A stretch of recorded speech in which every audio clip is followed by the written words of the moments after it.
Vale. Bien, como decía, esa es la tónica de este estudio y la idea de esto es, obviamente, aprovechar el tiempo para tratar asuntos del libro que hemos propuesto para estudiar, que es el libro de Romanos. Así que vamos a tener como una antesala, una introducción el día de hoy a lo que es el libro de Romanos. Así que existe la posibilidad de que surjan alguna que otra duda, pregunta de esta misma clase, aunque sea una introducción.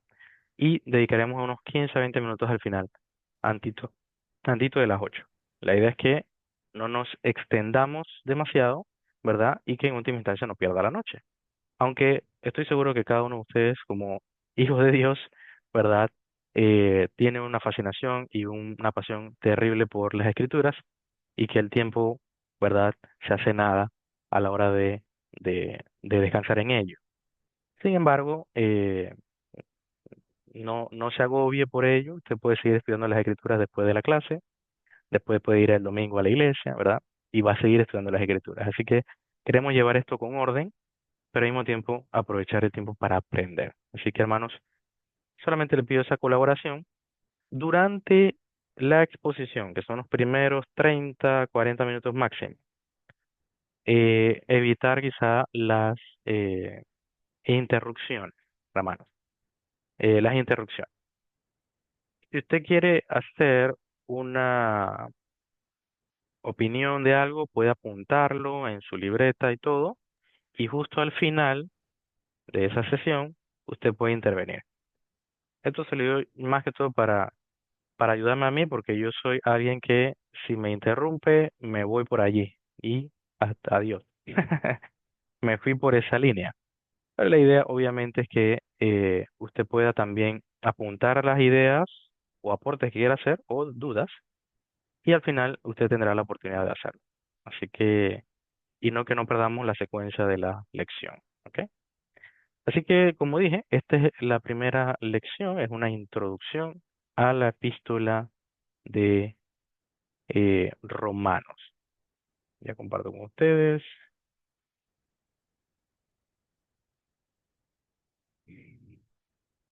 Bien,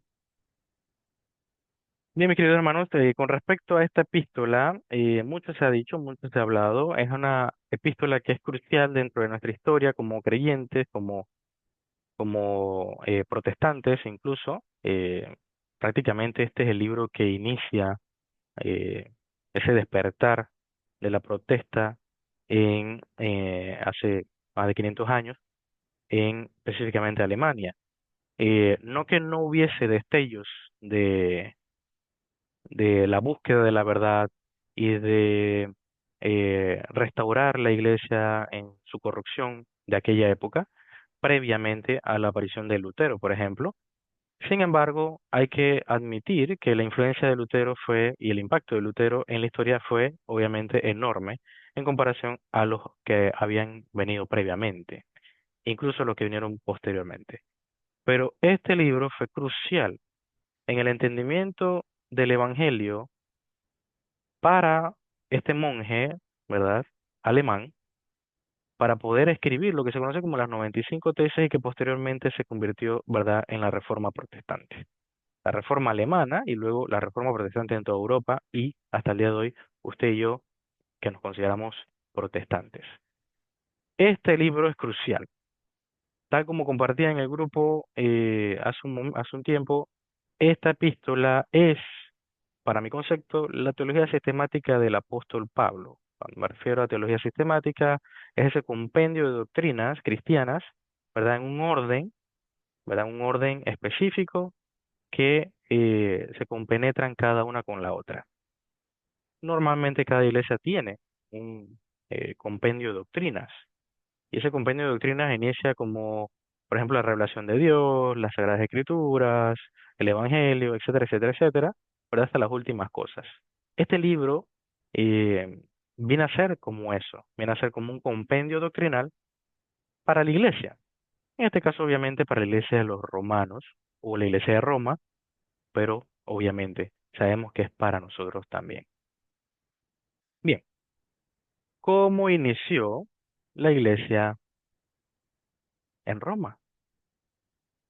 Probablemente, si usted ha leído el libro de los Hechos, usted se podrá preguntar, ok, yo sé probablemente cómo inició esta iglesia, la iglesia en Éfeso, ¿verdad? La iglesia en muchas iglesias en Asia Menor, la iglesia en Corinto, ¿verdad? Porque usted ve en los viajes del apóstol Pablo y usted también ve la expansión de los creyentes desde el capítulo 8 y 9 por la persecución de Saulo, que se fueron expandiendo la iglesia a través de la predicación del evangelio y que muchas otras personas abrazaban la fe.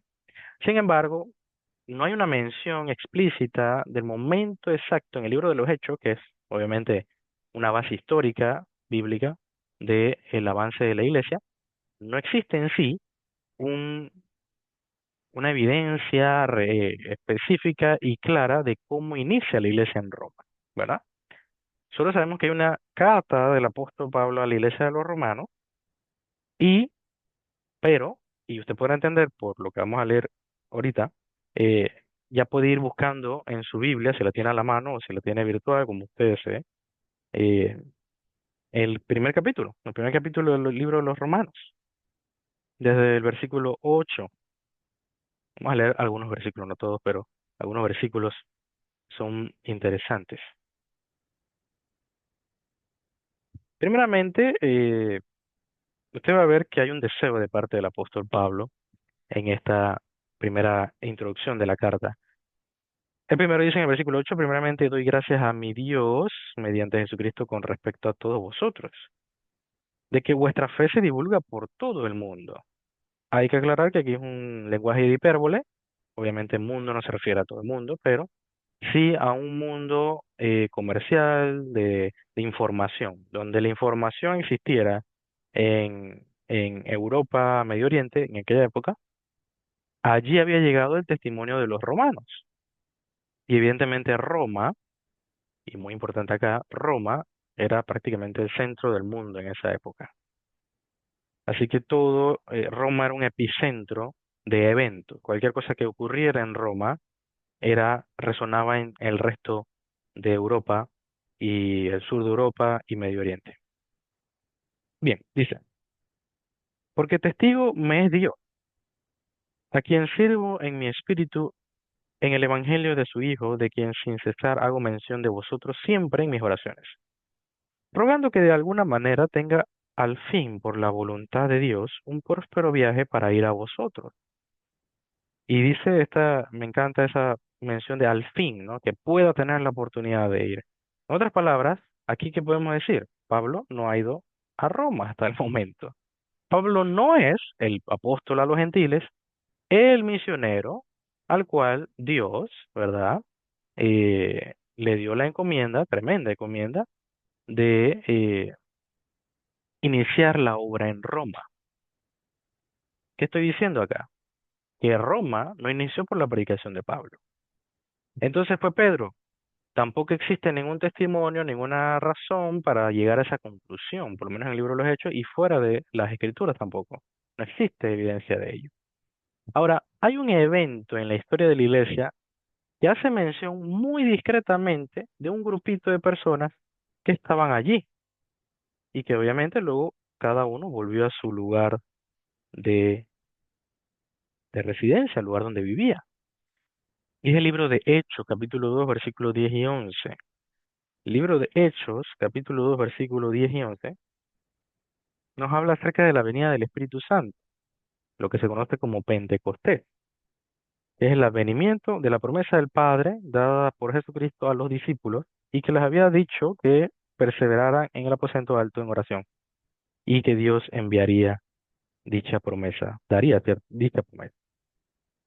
Bien, dice las Escrituras, Hechos 2, versículos 10 y 11. Puede anotarlo, puede releerlo luego posteriormente y también puede incluso hacer preguntas sobre eso posteriormente. Obviamente podemos leer muchas otras cosas, pero aquí es específicamente la mención de los romanos en Frigia y Panfilia, en Egipto y en regiones de África, más allá de la de Cirene, y romanos, aquí residentes, tanto judíos como prosélitos. Cretenses y árabes les oímos hablar en nuestras lenguas las maravillas de Dios. Y estaban todos atónitos y perplejos, diciendo unos a otros, ¿qué quiere decir esto? Los otros burlándose decían, están llenos de mosto. Sabemos posteriormente que ante esta burla, el apóstol Pedro sí predica uno de los sermones eh, más espectaculares de las Escrituras, lleno del Espíritu de Dios, y eso es algo muy interesante que podemos ver en el libro de los Hechos. Pedro expresa la llenura del Espíritu Santo predicando el Evangelio. Entonces, expresa de esta forma el don de la profecía o de la predicación, enseñando el Evangelio desde todas las Escrituras, no desde el Nuevo Testamento o desde el Evangelio de Juan, no, porque no existía en sí, ¿verdad?, el Evangelio de Juan o las epístolas de Juan, que es algo que nosotros haríamos. El apóstol Pedro explica y enseña el Evangelio a través de todo el testimonio de las Sagradas Escrituras y lo explica a todos los que estaban en aquel lugar. Sabemos que fue un gran avivamiento, un momento en el que muchas personas se convirtieron al Señor Jesucristo y que fueron confrontadas con su pecado, con su ignorancia acerca de las promesas de Dios, acerca de su propia naturaleza, ¿verdad? Y lo que debían hacer. Esto provocó la desesperación de ellos y decían, obviamente se preguntaban, ¿qué debemos hacer, no? Y a lo que el apóstol Pedro convocó y llamó a las multitudes al arrepentimiento, ¿verdad? Esto es más que todo un apéndice de que la importancia de que nosotros todavía preservemos en el contenido de nuestro evangelio el llamado al arrepentimiento, ¿verdad? Dicho esto, ¿verdad? Dicho esto, sabemos que Pedro les debió haber predicado, así como a otras personas de diferentes naciones, le debió haber predicado a un grupo de romanos. Ese grupito de romanos seguramente regresó a su lugar, ¿verdad? Natal, o su país, llevando un mensaje nuevo, ¿verdad? Llevando un mensaje nuevo, algo novedoso, algo curioso y que, bueno, algo que debemos tomar presente, tenemos que tener presente. No podemos llegar a la conclusión, ¿verdad?, de que seguramente estos hombres romanos fueron los que iniciaron la iglesia, no lo sabemos con certeza, pero es la única pista que tenemos de una fuente en la cual un romano haya recibido directamente el contenido del Evangelio y que evidentemente iba a regresar a su país. Y ya que Pablo no inició la iglesia, ni Pedro inició la iglesia, quien tampoco tuvo muchos viajes afuera de Jerusalén o fuera de Israel, y en última instancia Pablo era el que más lo hacía, Pablo no había ido. Así que podemos llegar a inferir con mucho cuidado que romanos que fueron expuestos al Evangelio llevaron el Evangelio a su país, a su nación. Y estos, ¿verdad? Eh, por decirlo así, inauguraron o, eh, eh, se me va la palabra, quizá la palabra correcta, pero inauguraron la iglesia en Roma, de la cual, tal como expresa el apóstol Pablo, primero quiere visitarla porque nunca ha ido, y segundo, su fe era ampliamente conocida en el mundo, ¿verdad?, de la época. Muchas personas habían escuchado de la iglesia de Roma y ni siquiera, ¿verdad?, alguno de los apóstoles quizá había ido a este lugar. Ahora, un evento un evento histórico, acá un historiador da una evidencia interesante de que en última instancia nos ayuda a entender que quizá, ¿verdad?, la iglesia tenía muchos años ya de estar en Roma. La iglesia ya había sido inaugurada en Roma, eh, ya había sido fundada en Roma desde hace muchos años atrás, muchos años antes de que el mismo Pablo quisiera ir a Roma a visitar.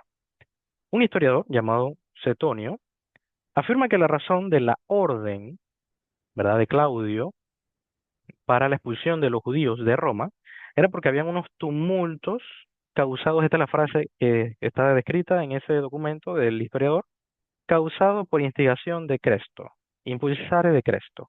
Esa era la frase.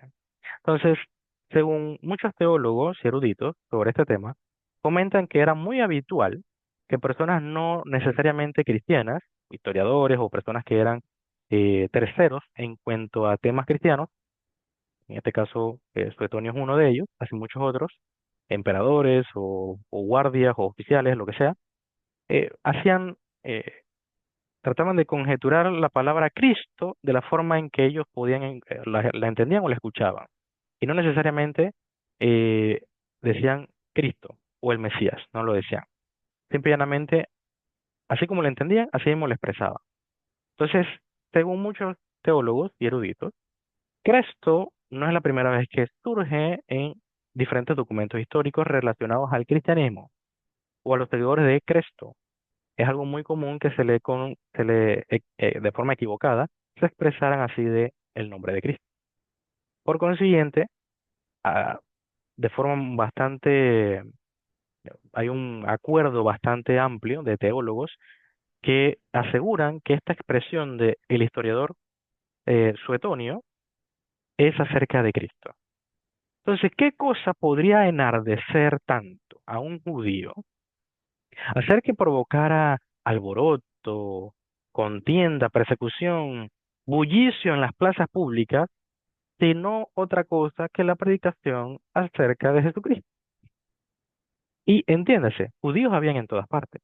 Judíos habían en Roma, judíos habían en Asia Menor, Éfeso, eh, judíos habían en todas partes.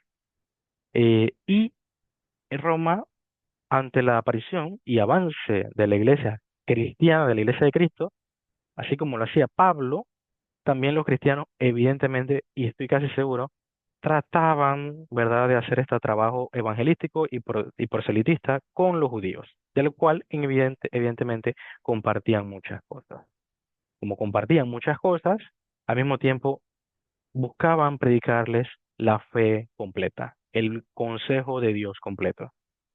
Impulsados por esa pasión, provocaron, evidentemente, estos tumultos, estas persecuciones, estos pleitos y disputas públicas que para Roma no era buen negocio, por decirlo de esa manera, ¿no? No era buena imagen para su imperio, para sus calles limpias y sus ciudades organizadas y ordenadas. No, no tenía ningún tipo de sentido tener este grupo de salvajes, ¿verdad? Y fanáticos religiosos dentro de sus calles. Y eso provoca lo que se ve o lo que se, de forma muy también tenue, se expresa en el capítulo 18 de Hechos, cuando Pablo se topa en Corinto con Aquila y Priscila, ¿verdad? Aquila y Priscila habían sido expulsados de Roma, ¿verdad? Por decreto de Claudio, por causa de estos alborotos. Entonces, eso se da en el año 49 después de Cristo. 49 después de Cristo. Eh, y con esto, lo que quiero expresar es que la iglesia tenía bastante tiempo ya, ¿verdad? Si ya había sido provocado alboroto en el año 49 después de Cristo, y muy probablemente porque nunca se dice que Aquila y Priscila se convierten al Evangelio, se convierten a Cristo cuando se topan con Pablo. Nunca. Es más, Pablo eh, eh, se hospeda con ellos, se hospeda con ellos, comparte con ellos de forma directa, y ese tipo de actitudes solamente pueden expresar una cosa, que Pablo los identificó como hermanos e inmediatamente establecieron una relación de coinonía y compañerismo. Entonces, y obviamente Lucas no describe la aparición de estas dos personas, esta pareja, con el apóstol Pablo de forma casual. Creo que lo hace de forma intencional, haciendo ver que Pablo se topa providencialmente con hermanos. Entonces, ¿qué quiero decir con esto? A forma de resumen, ¿cómo inicia la iglesia en Roma? Aunque no existen de forma explícita eh, documentos históricos que nos digan la iglesia empezó tal año, tal día y por fulano. Bíblicamente podemos decir que quizá personas expuestas al Evangelio en el día de Pentecostés llevaron el Evangelio a Roma y a poco, a través de los años, se fue conformando en una iglesia. Esa misma iglesia empezó a dar testimonio de forma bastante intencional y de forma bastante efectiva, a tal punto de que el mismo Pablo conoció de ella. Y no solo Pablo, sino muchas otras personas, además iglesias de, eh, de Asia Menor, de Grecia, ¿verdad? Y de más regiones donde ya había llegado el Evangelio. Y también Pablo, en vista de esa pasión, del testimonio y de la pureza del Evangelio que podía escuchar Pablo de allá, él desea visitarles. Es el deseo de su corazón visitarles, y que él mismo trata de dejar claro a la iglesia para que no haya confusión, expresado aquí mismo en el mismo capítulo 1, también en el capítulo 15, de que él ha querido ir antes, pero no ha podido, de que él desea y uno de sus propósitos personales es ir a la iglesia, visitarles, que no se sientan solos y abandonados, ¿no? Y de esa manera también reafirmar tu fe. Bien, pasemos a la siguiente parte como introducción a este estudio de la epístola de los romanos. ¿Cuándo fue escrita la carta? Esto no es lo mismo que la fundación de la iglesia, sino cuándo Pablo escribe esta carta, en qué momento. Y aunque es un poco escabroso el estudio de esto, que igual les exhorto a que usted estudie aparte o le pueda buscar una introducción al Nuevo Testamento. Normalmente las introducciones al Nuevo Testamento brindan una información resumida acerca de cómo se pudo haber, en qué momento del tiempo se escribió el, cada libro, por ejemplo, ¿no? Igualmente son teorías basadas en el texto y también evidencia fuera de la escritura. Hay muchas personas que escriben en relación a los eventos históricos de la iglesia cristiana y que pueden dar una idea de cuándo se escribe esta carta, ¿no? Ahora, de forma directa, la carta es escrita en teoría, y esto ya tiene un consenso bastante aceptado en el cristianismo, y es que fue escrita entre el año 56, a finales del año 56, o el año 57. Ahora, ¿por qué? ¿Cómo podemos llegar a esa conclusión o podemos llegar a quedar cerca? Bueno, a través de las escrituras.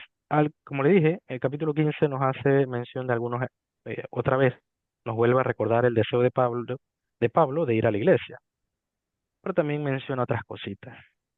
Y el versículo 25 y 26 menciona un poco de lo que ya ha hecho Pablo. Entonces dice, lo que quiere hacer también. Mas ahora voy a Jerusalén para ministrar a los santos. ¿Por qué? ¿Cuál es la razón de eso? ¿Por qué va a ministrarlo? Porque Macedonia y Acaya tuvieron a bien hacer una ofrenda para los pobres que hay entre los santos que están en Jerusalén.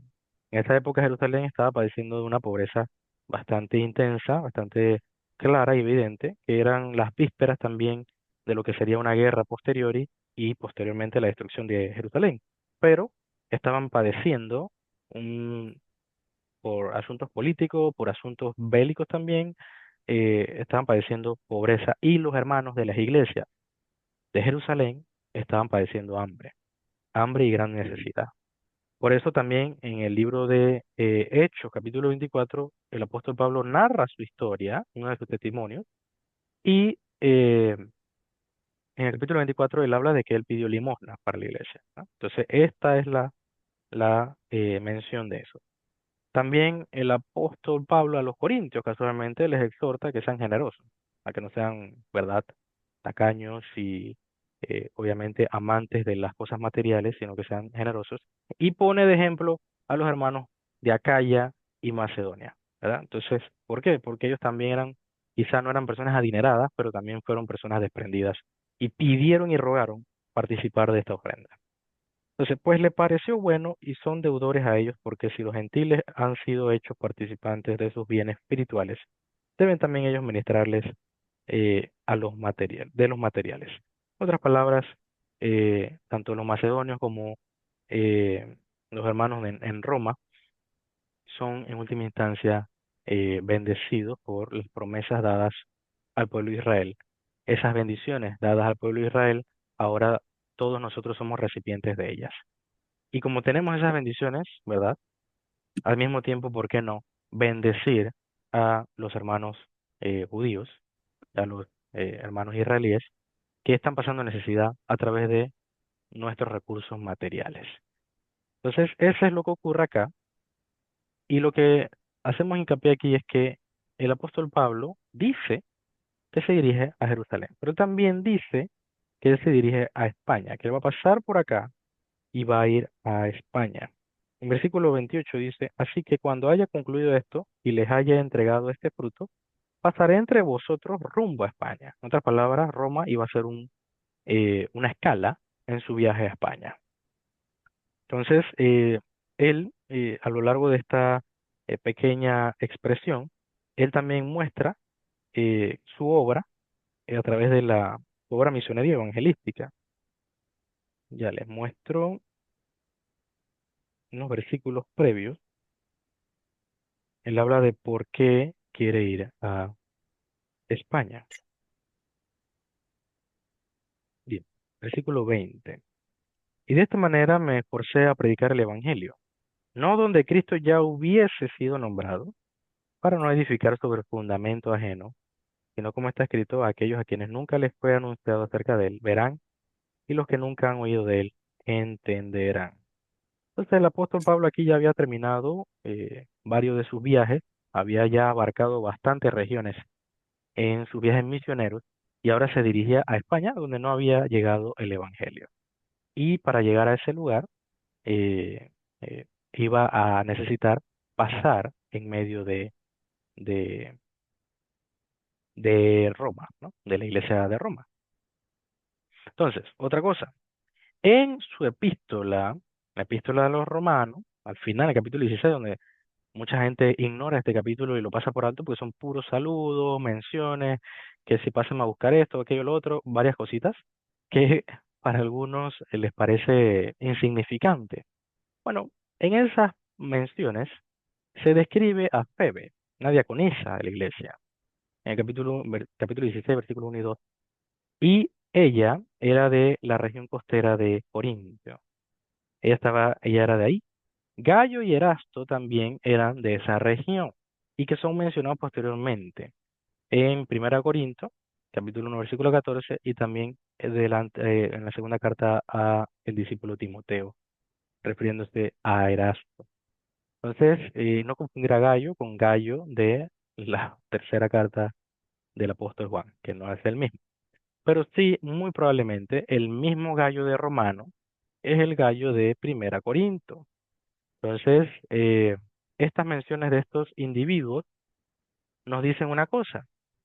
Pablo conoce a hermanos de Corinto, ¿verdad? Personas cercanas en Corinto, que tienen una relación muy directa con la iglesia en Roma. Dicho esto, para muchos teólogos se cree que la carta fue escrita desde su viaje a Corinto, hasta Corinto. Inicia en Corinto, donde estuvo un tiempo, y posteriormente se termina en el libro, en el capítulo 19, entre el capítulo 20 más o menos, ya porque el capítulo 21 es su viaje a Jerusalén. El viaje a Jerusalén que es mencionado en Romanos, del cual él pide oración, que por favor oren por él, porque él va a presentar testimonio del Evangelio allá. La situación en Jerusalén estaba bastante delicada, bastante compleja, especialmente por el crecimiento de la iglesia, y el judaísmo estaba tratando de asfixiar, tratando de ahogar el Evangelio de Cristo en Jerusalén. Entonces, en el capítulo 19, versículo 21 de Hechos, Lucas describe esto. Pasadas estas cosas, Pablo se propuso en espíritu ir a Jerusalén, después de recorrer Macedonia y Acaya, mencionado en Romano, diciendo, después que haya estado allí, me será necesario ver también a Roma. Entonces, entre el capítulo 18, 19 y 20, se escribe la carta a los romanos. Y eso va entre los años 54 hasta el año 57, más o menos por allí, y realmente no hay ninguna certeza de decir fue en el año 55, fue en el año 56, no se puede con certeza, ¿verdad? Pero está en ese espacio de tiempo en el cual Pablo escribe a la iglesia de Roma, y que para muchos también es bastante conocido que Febe fue la diaconisa que llevó la carta. Muchos están de acuerdo en que la hermana fue quien fue la mensajera y que llevó la carta. Bien, continuamos. No sé qué hora es, no sé cómo voy de tiempo, pero ahí vamos.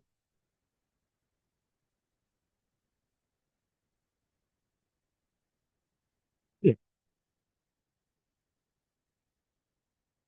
¿cuál es el propósito por el cual fue escrita esta carta?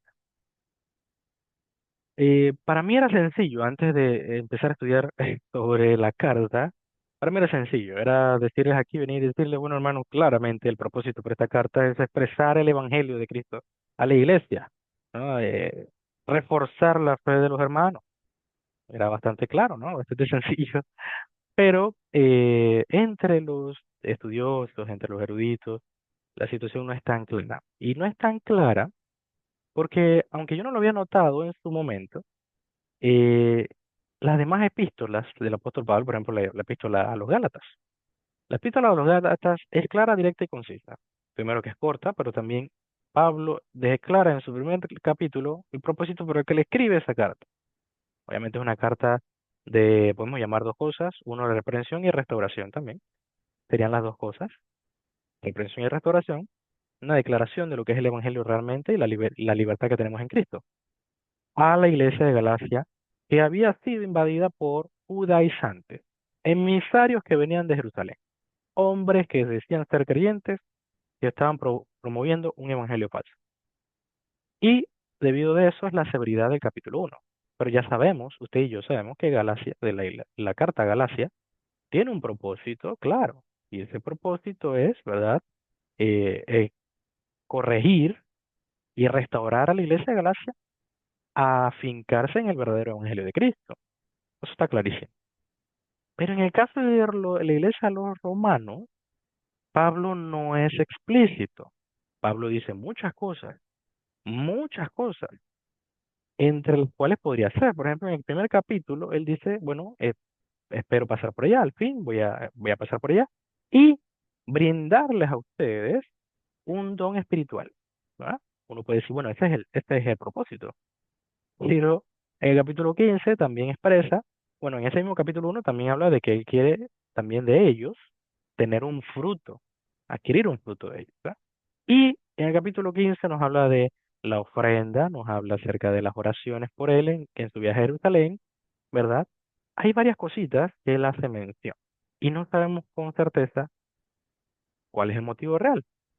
En el capítulo 2 habla acerca de una persona, probablemente una persona o un grupo de personas, que juzgaban a otras personas de la iglesia y que imponían una normativa de conducta sobre otros de forma hipócrita, ya que ellos no vivían según esas normas, pero querían imponérsela a los demás. Eso lo vemos en el capítulo 2. Y luego más adelante nos damos cuenta de que había, en ese mismo capítulo 2 él está tratando un asunto étnico entre judíos y gentiles, personas sin ley y personas con ley. Entonces, ¿cuál es el propósito? Es atender un asunto de una contienda entre judíos y gentiles dentro de la iglesia, o pedir ayuda, ¿verdad?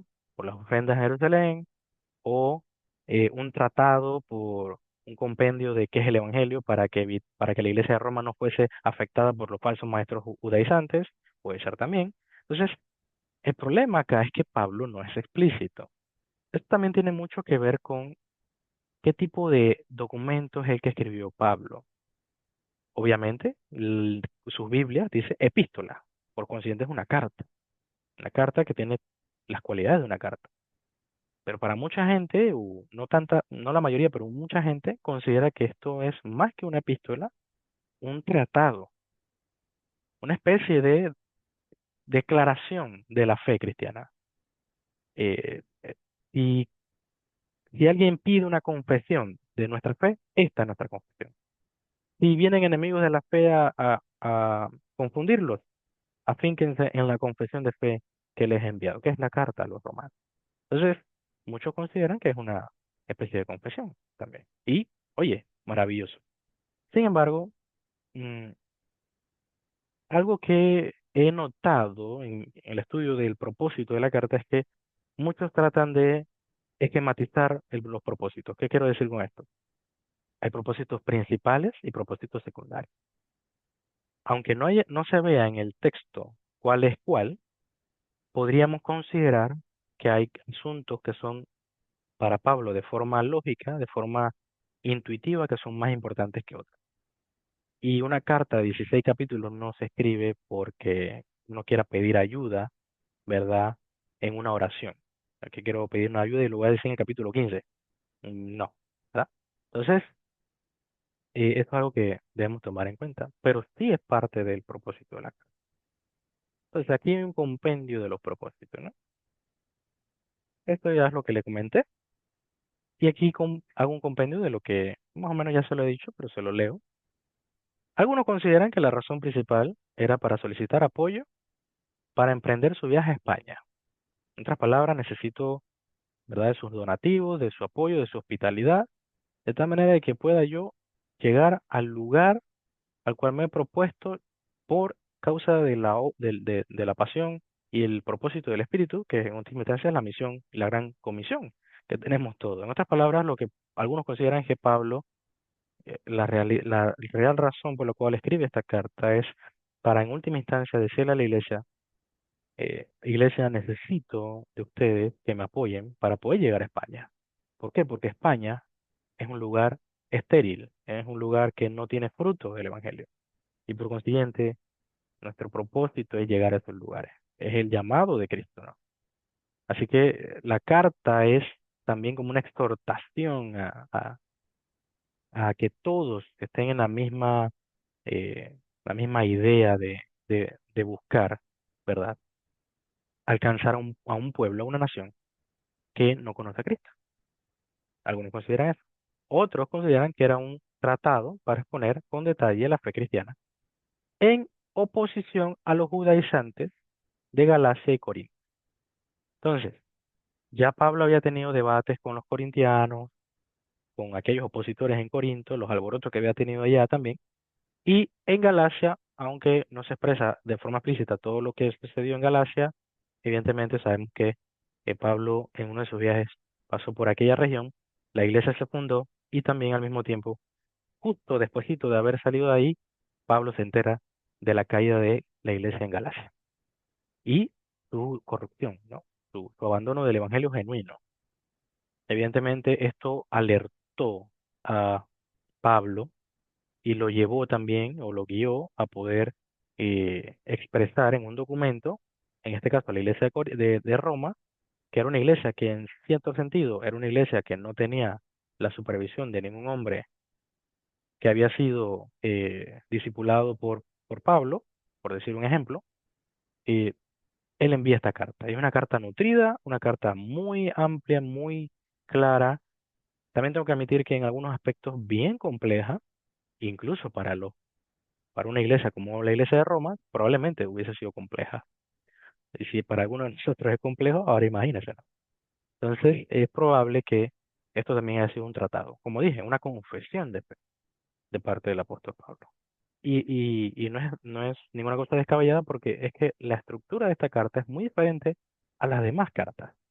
Las cartas de Corinto, tú sabes por qué fueron escritas la 1 y la 2 y la que no conocemos, que fue escrita la famosa carta de severidad, que se dice que se escribió también, pero ninguna otra carta tiene la misma estructura o la misma forma en que está expresada la carta de los romanos. Y lo que se ve en el capítulo 15, cuando Pablo pide oración, ¿verdad? Ya que se dirige a Jerusalén, él pide que estén orando por él, ya que él se va a enfrentar a los principales judíos, opositores de la fe cristiana. Y por último, lo que le mencionaba son algunos problemas étnicos que también se dio, por ejemplo, en la iglesia de Éfeso, también se da, el capítulo 2 y 3 hacen especial trato de este asunto, era algo muy común en la iglesia, en las iglesias cristianas, porque eran iglesias mixtas, iglesias que compartían cultura, tanto de los judíos, que recuerden, eran el pueblo del pacto, el pueblo de la ley, el pueblo de la circuncisión, el pueblo de las promesas, y ahora se le había injertado un pueblo que no tenía ni la más remota idea de quién era Abraham, de quién era Israel, no sabían quién era esa gente, y evidentemente ahora estas personas abrazan y adquieren por medio de Cristo todas las bendiciones, todas las riquezas de la gloria de su gracia a través de la fe en Cristo. Entonces, hay que ponernos a veces en los zapatos de esta situación. Personas que creen que por pura, eh, por puro linaje, por puro orgullo o ego étnico, ¿verdad? Van a adquirir todas estas cosas y que todo aquel que no abrace todo este rígido compendio de leyes, no lo va a adquirir. Y ahora resulta que estos paganos lo están recibiendo. Esta lucha, ¿verdad? Se dio en cada iglesia. La iglesia de Galacia también se dio. Pablo también trata el tema allí. También se dio en Corinto. Uf. Y en Corinto todavía más intenso porque no solamente era los judíos contra los gentiles, sino que también cada uno agarró un bando. Cada uno dijo, no, yo soy de Cefas, yo soy de Cristo, no, yo soy de Pablo mejor. Y cada uno buscaba un bando, por puro orgullo, por pura inmadurez, porque no entendían el evangelio completamente. Entonces, estos problemas étnicos son algo muy común en la iglesia. Y como dije una vez en una enseñanza, cada vez que usted piense que la iglesia debe ser idealizada y debe asumirse que ninguna iglesia tiene problemas, o no debería tener problemas porque es la iglesia de Cristo, ¿no? Todos son santos. Bueno, cada vez que yo escucho esto, yo digo, definitivamente no han leído el Nuevo Testamento. Entonces, siempre que vea estas situaciones de esta idealización, o que usted mismo tenga este concepto idealizado de la iglesia, le invito a que indague un poco más en lo que dicen las Escrituras, ¿no? Eh, y no para que nos conformemos a, no, todo está mal y que se quede así. No, no es la idea, porque las cartas im- impulsan a las iglesias que están, obviamente, como quien dice, que cojean de un lugar, de una pierna, para que puedan caminar, que puedan correr, ¿verdad? En pos de Cristo, ¿no? O sea, esa es la idea, ese es el propósito de estas cartas. Bien, estamos terminando. Voy a hacer para culminar esta sesión algunas menciones e influencia que tiene la epístola, que ha tenido la epístola en diferentes pensadores de nuestra historia como cristianos. Y que la intención de esta sección es para que usted sea exhortado, animado, a que si no lo ha hecho hasta ahora, lo haga. A que pueda leer, estudiar, indagar un poquito más del texto, que usted mismo pueda introducirse a la historia, ¿no? Al momento en que ocurren estas cosas y que pueda empatizar, que pueda al mismo tiempo, no solamente que estemos en el texto buscando los grandes misterios debajo de las palabras y del griego, no solamente eso, sino que también podamos introducirnos al texto y podamos ver la cotidianidad de la misma iglesia de Cristo en el primer siglo. Y que esto sea también para nosotros una forma de vivir, que podamos ver allí también una forma de vivir. Y esto es lo que pasó con estos hombres. La intensidad de la exposición del Evangelio en esta carta es inigual, quizá equiparable a la carta de Hebreos, que no sabemos el autor con certeza, pero quizá más difícil de comprender para muchos, destinada más a a una audiencia judía, pero que al mismo tiempo el Evangelio es tan claro, tan expreso, tan profundo, que debe cambiar la vida de cada quien que lo vea, que lo lea. Entonces, esta sección son descripciones del libro de Romanos, que no son muchas, pero muy valiosas, y que si usted no está motivado todavía, espero te motive. El primero, obviamente, de quien iniciamos hablando, Martín Lutero escribió un comentario sobre la epístola a los romanos en 1522 y en su prefacio él dice lo siguiente. Romanos, iglesia no solo que cada cristiano la conozca de memoria, palabra por palabra, de corazón, sino que le dedique tiempo cada día, como pan diario para su alma. Nunca podrá ser demasiado leída o meditada, y cuando más uno le dedique, más preciosa se volverá y tendrá mejor sabor, perdón, mejor sabor. Esto refiriéndose a la epístola a los romanos. Y obviamente mi recomendación es que usted pueda adquirir este comentario. No es el comentario más sofisticado y el comentario más preciso que hay, pero es un comentario muy pasional. Se nota que Lutero escribió con el corazón en la mano. Así que le exhorto a que le dé una ojeada a este comentario, pero no reemplace el comentario con el texto, que es en el texto, y use el comentario como ayuda. El gran compañero de Martín Lutero, Felipe Melanchthon, llamó a Romanos un compendio de doctrina cristiana. De ahí mi declaración también de lo mismo. Juan Calvino dijo, si hemos adquirido una verdadera comprensión de esta epístola, tenemos una puerta abierta a los tesoros más profundos de la Escritura. Así que, wow. Eh, Esto es una antesala, hermano. La idea es que usted pueda continuar con los estudios cada semana y usted pueda ver esto que estamos leyendo ahorita. No porque Juan Calvino lo haya dicho, sino porque usted lo pueda vivir. Y si ya lo ha leído, si ya lo ha visto, y ha gozado un poco de los sabores espléndidos de este libro, ¿verdad? Esté todavía más entusiasta de poder compartir en este estudio. William Tyndale, en la parte principal, dice acerca de Romanos, es la parte principal y más excelente del Nuevo Testamento. Y el más puro evangelion, o el término griego, ¿verdad? Para buenas noticias, una luz y una senda hacia la totalidad de las escrituras. Y un teólogo más moderno, F. Bruce, escribió sobre Romanos, que era una declaración sostenida y coherente del Evangelio. En otras palabras, podríamos decir que el tema principal de esta epístola es el Evangelio. Y esa será, mi querido hermano, la clase siguiente. El Evangelio de Cristo, un don espiritual, que es la mención o la descripción que hace el apóstol Pablo en el capítulo 1 acerca de esto que quiere llevar a la iglesia de Roma.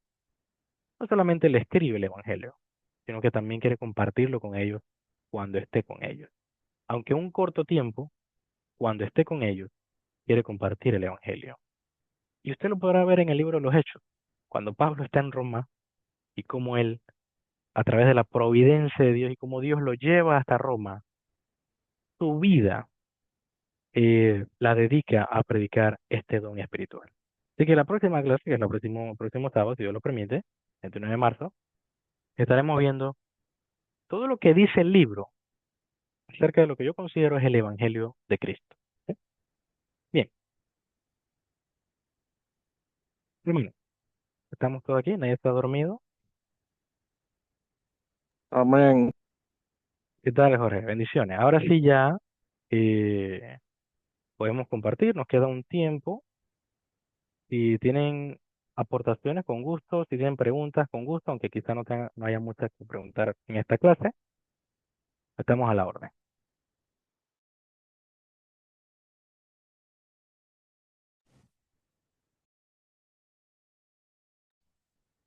Bendiciones a todos por acá. ¿Me escuchan bien? ¿Sí? Perfecto y claro, varón. ¿Cómo están? Mi nombre es Alcides, para aquellos que no me conocen. Bueno, de verdad, bien interesante este inicio de la epístola a los romanos.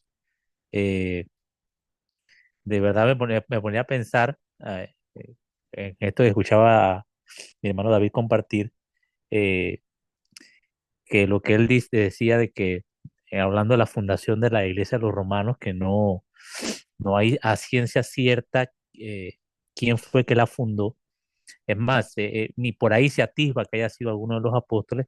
Creo que eso tira por tierra lo que el movimiento apostólico y profético ha traído en estos últimos tiempos, que dentro del requisito para ser apóstol es que seas fundador de 1001 iglesias.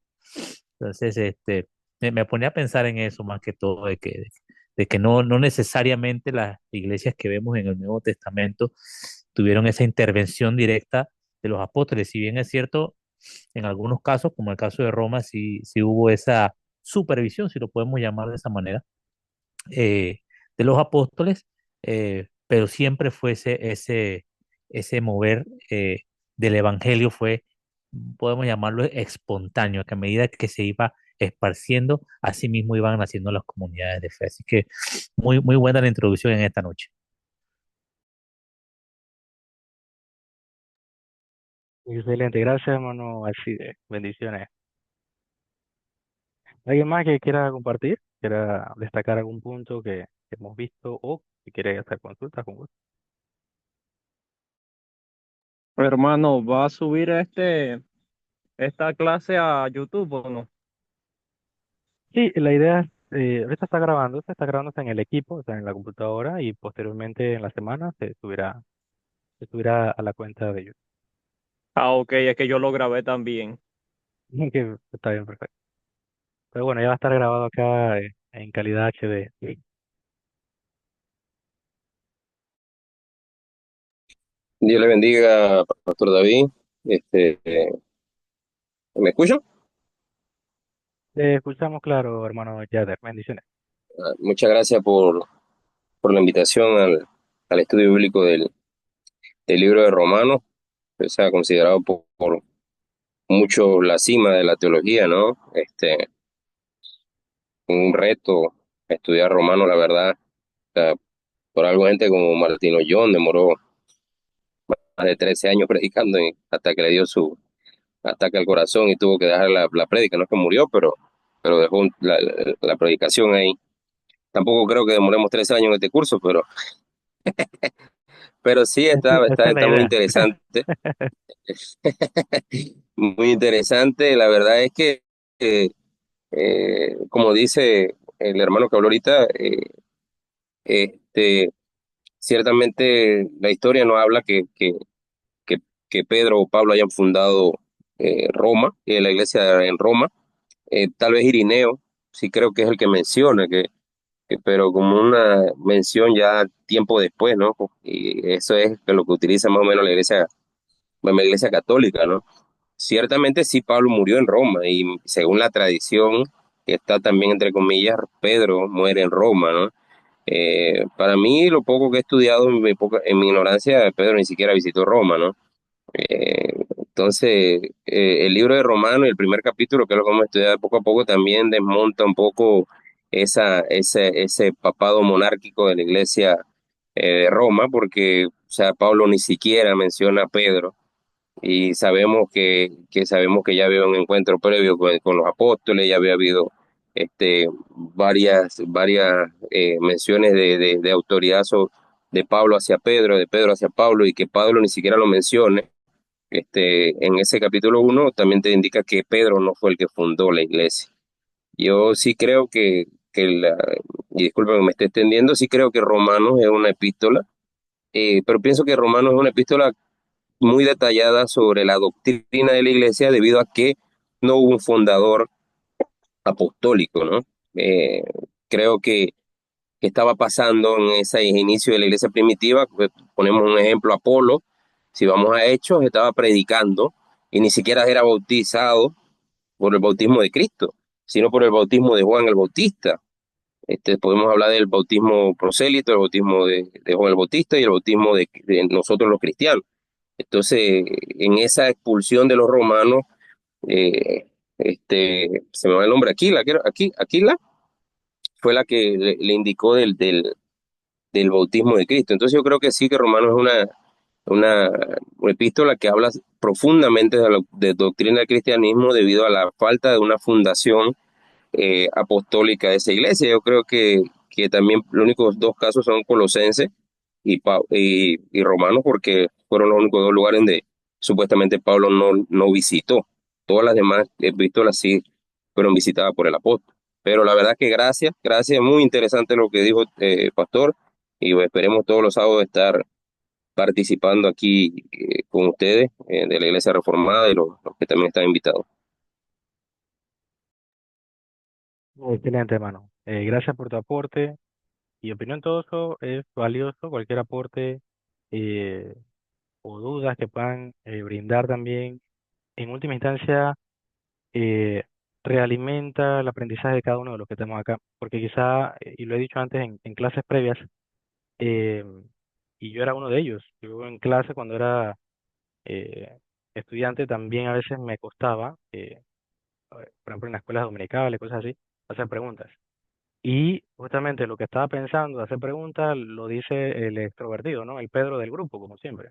Entonces va y hace la pregunta. Por tonta que nos pueda parecer, esas preguntas siempre nos ayudan a aprender. Y si tienen consultas o aportaciones, siempre es bueno, ¿verdad? Exponerlas sin temor. Igual, eh, si hay error en la opinión, yo con mucho respeto y amor fraternal le corregiré, ¿verdad? Pero no creo que tengamos esos inconvenientes acá. Yo sé que en el grupo hay hermanos que son diligentes, que son diligentes en el estudio y obviamente en el aprendizaje. Así que, hermanos, no sé si hay alguna otra consulta. No quisiera extenderlo y quitarle mucho tiempo a cada uno de ustedes. Ya son las 8:05. hemos respetado bien el tiempo, el cronograma. Así que igual, en la próxima clase, en la medida de lo posible, que ustedes puedan estar a las 7, belleza, mucho mejor, porque vamos a tratar de empezar 7 en punto, ¿verdad? Y, y para aprovechar el tiempo. Igual, si usted se perdió una parte del estudio, igual conéctese, no pasa nada, no tenga pena. Acá no pasamos lista y no le vamos a poner F ni nada de estas cosas, así que ni nada que le pueda perjudicar, sino que al contrario. La idea es que usted pueda aquí, tomar lo que llegó a escuchar de la clase y posteriormente le facilitaremos el video para que usted pueda ver lo que le faltó. Y lo otro, hermano, eh, anticipando una potencial tentación, el hecho de que esté grabado no quiere decir que usted va a decir, ah, yo lo veo en una semana. Eh, la idea es que usted pueda estar aquí. O sea, esta dinámica es aquí. Y, y obviamente en las clases posteriores tenemos más tiempo de interacción. Incluso yo incentivaré la interacción con lo que mucha gente le da miedo, que son, si no me preguntan, yo pregunto. Entonces, yo siempre digo esto y al final de los 40 que empiezan, te quedan 5. Pero no tengan miedo, la idea es que podamos aprender en esta dinámica de probar nuestro conocimiento y que al mismo tiempo cale ese conocimiento en nuestra mente para renovación de nuestra mente y para también renovación de nuestro vivir, nuestra forma de vivir. Esto también adelantando un poco al libro. Entonces, eh, así que hermanos, sin más, creo que no hay más ninguna otra consulta. ¿Todo bien? Así que hermanos, para los hermanos de la iglesia, les esperamos mañana en la escuela dominical a las 9 de la mañana y en el servicio a las 10 de la mañana.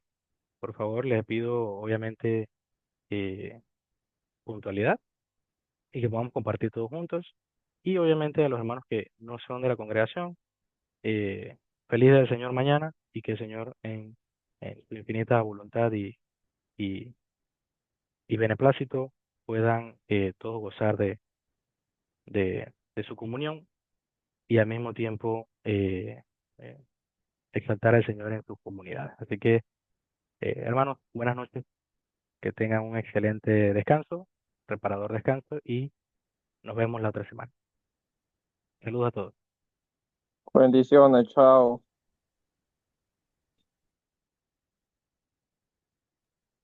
Sí, bendiciones, bendiciones.